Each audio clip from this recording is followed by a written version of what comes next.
Et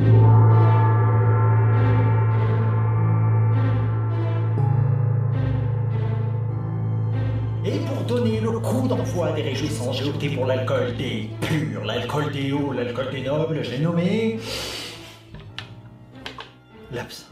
Et l'alcool des fous et des mystifiés, de ceux qui ne savent jamais quand s'arrêter. Oui, toutes mes félicitations, c'est comme si tu venais de mettre le doigt sur la duplicité de la humaine. Oh, les parlementations ont déjà commencé.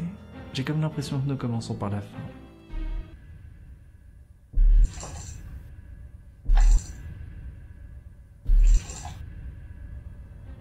Tu tiens vraiment à ce que nous commencions par le commencement? J'ai dit que je m'y prêterais. Formidable. Eh bien, tu es l'invité, c'est toi qui choisis. Tu préfères poser une question ou donner une réponse? Poser une question. Ouf, tout ceci est tellement réel, j'en frissonne. Comment arrives-tu à trouver le sommeil la nuit? Comment peux-tu te regarder dans un miroir? Comment vis-tu avec tes crimes? Une éternelle énigme. Je crois que la réponse que tu attends, c'est parce que je suis un monstre. Ou bien, si tu es plus malin, parce que rien ne pouvait m'en empêcher, pas même ma conscience. Je vais répondre à ta question, mais avant, réponds à ceci. Dis-moi... Comment penses-tu qu'un policier se justifie lorsqu'il abat quelqu'un? Il se dit certainement qu'il le fait pour protéger sa communauté. Donc ses motifs importent. De toute évidence. Un même acte est chargé différemment selon les motifs de l'agissant. Oui, je ne savais pas que je devrais me faire l'avocat de la morale déontologique en venant ici ce soir. Oh, je t'en prie, réponds à la question, on s'amuse bien. Dans ce cas, oui. Les intentions colorent la portée d'un acte, c'est ce que tu voulais entendre. Mais c'est ce que tu penses. Oui. Mais comment sais-tu les motifs de quelqu'un? Je l'ai déduit. Et comment? Eh bien, plein de choses. À commencer par le regard qu'il porte sur les conséquences de ses actes. Oui, je vois. Curieux. Mais ne dit-on pas toujours l'enfer est pavé de bonnes intentions? Si c'est le cas, il faudra que je fasse très attention où je mets les pieds, hein.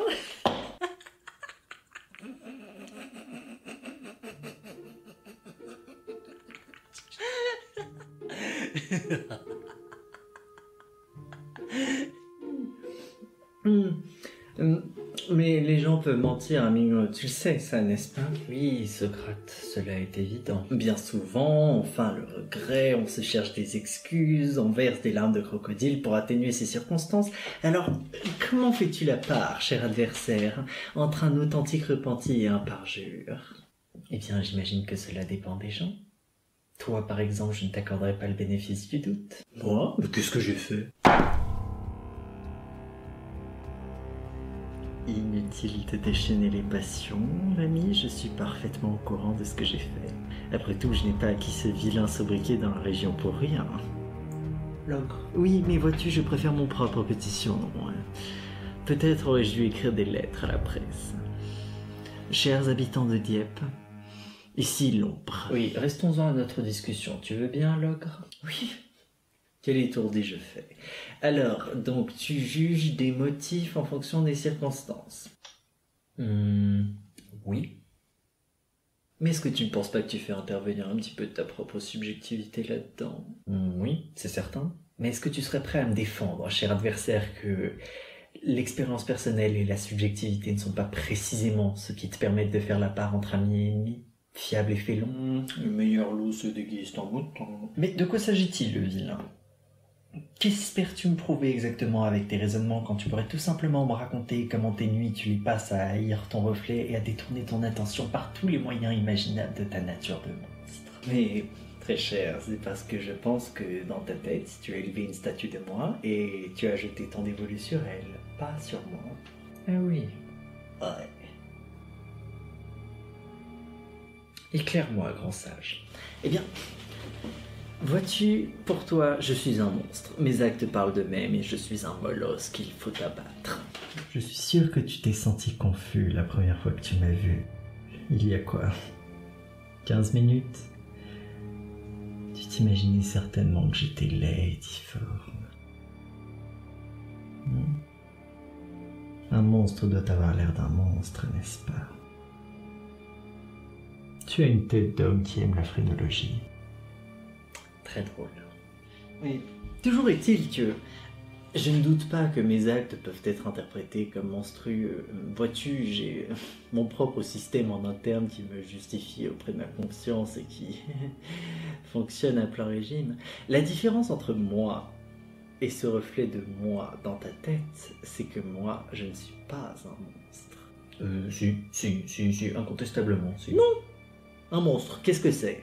Quelqu'un qui commet des actes atroces. Oui, mais est-ce qu'on vient pas de voir que le jugement sur les actes dépend des circonstances? Bon, comment est-ce que tu définis un monstre, toi? Eh bien, de même qu'il n'y a pas d'homme bon en toute situation, il n'y a pas de monstre. Ouh, très audacieux venant d'un meurtrier compulsif. Bon, ton monstre, ce qu'il veut, c'est le mal. Oui, c'est ça, oui.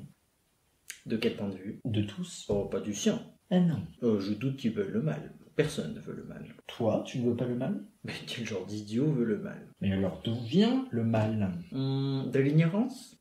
J'ignorais que je dînerais avec Socrate ce soir. Tu n'es pas d'accord. Je pense que le mal vient aussi d'autre chose. D'un défaut d'empathie. Oh oui, c'est vrai que je me fichais pas mal des gens que j'ai passés sur le fil de ma lame. Je pense sincèrement qu'on est tous avec un besoin de connexion qui, en théorie, met en échec toute tendance au crime. Seulement, si cette empathie et ce besoin de connexion restent à un état primaire, si cette empathie a un besoin primaire, alors l'empathie ne se développe pas non plus, et alors le crime,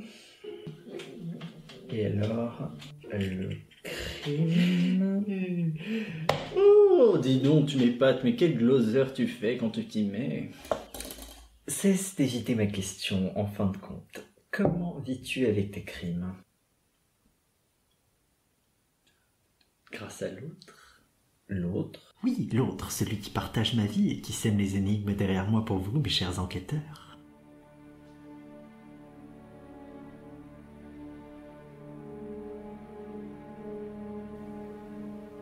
Oui, je le savais, je savais que tu l'avais remarqué. Tu devais forcément t'en douter, tu t'en doutais. Oh oui, je savais que tu t'en doutais.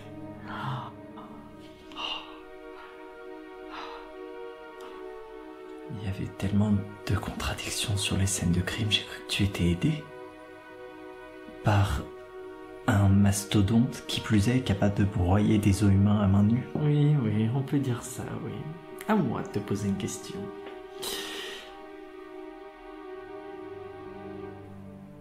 Pourquoi faire le bien? Parce que c'est ce qu'il faut faire. C'est un but en soi. Oh, je vois. Un impératif catégorique.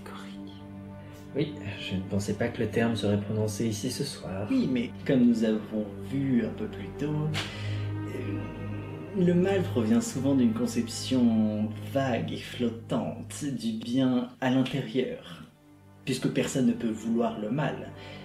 Les criminels, on le voit bien, se justifient bien souvent avec une notion du bien quelque peu floutée, erronée. Je ne sais pas. Je ne suis pas un meurtrier, moi. Ah, prends garde, le héros. À force de nier ce que tu as de commun avec les monstres, tu ne te verras même pas en devenir un. Oui, ce sera l'affaire de quelques heures avant que tes petites leçons de morale ne s'envolent dans le vent. Bon, toujours est-il qu'il y a un bien vrai et un bien erroné. C'est bien ce qui justifie l'existence du mal, n'est-ce pas?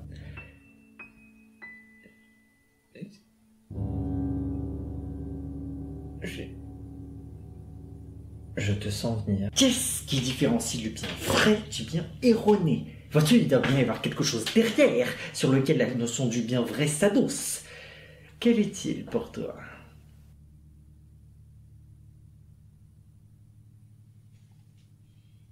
Oh, serait-il possible que j'engendre une remise en question chez toi?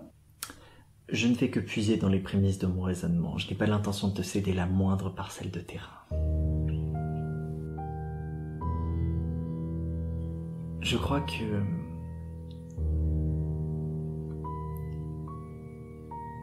que c'est une sorte d'attachement qui me relie au bien et à la justice. Je crois que ces êtres qui me sont chers me justifient dans ma cause. Ils me donnent la preuve qu'une humanité meilleure est possible, que chacun peut s'amender. Et puis il y a toi. Ah, je suis désolé si j'ébranle ta conception toute propre de la vie. Ne t'attribue pas plus de mérite que tu n'en devrais. Point de moi cette idée. Et toi, qu'est-ce qui te justifie dans tes actes? C'est l'amour qui porte tes pas, n'est-ce pas? Un amour raisonnable, respectueux, digne, ancré dans le réel, hein? Un amour qui irrigue l'esprit, un amour qui soude les hommes. Eh bien, sache que pour moi aussi, c'est l'amour qui porte mes actes. Un amour impétueux, chaotique, irrationnel et passionnel, idéaliste et subversif. Un amour qui tranche et qui détruit à l'envi. Un amour qui embrase mes veines, mes artères jusque mon cœur. Car vois-tu, moi, je me nourris de passion et de soif d'absolu. C'est pour cela, cher héros, que je volerai toujours trop haut pour que jamais tu m'attrapes.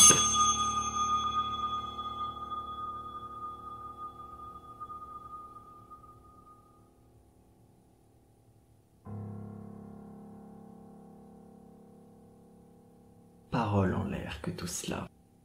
Tu n'es pas un surhomme, tu n'es pas un génie, un héros ou un dieu. Tu es juste un homme, un pauvre tas de chair ambulant, et je m'en vais te le prouver sans attendre.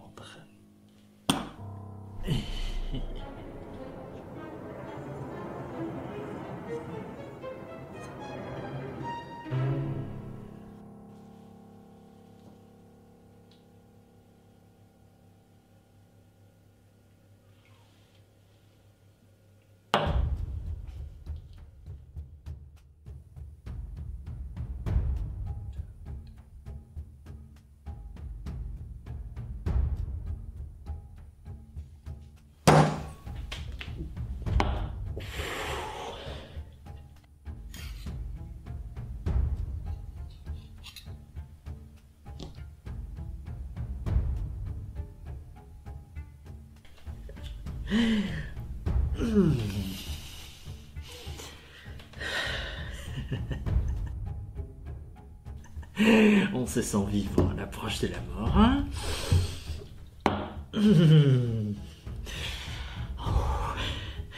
Mon chimiste a fait un excellent travail.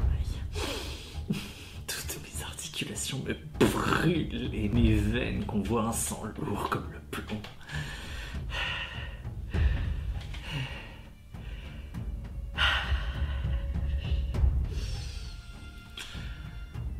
1-0, l'ami. Je crois que nous pouvons baisser le rideau sur l'acte. Je constate, non sans une certaine surprise, que j'aime te voir mourir.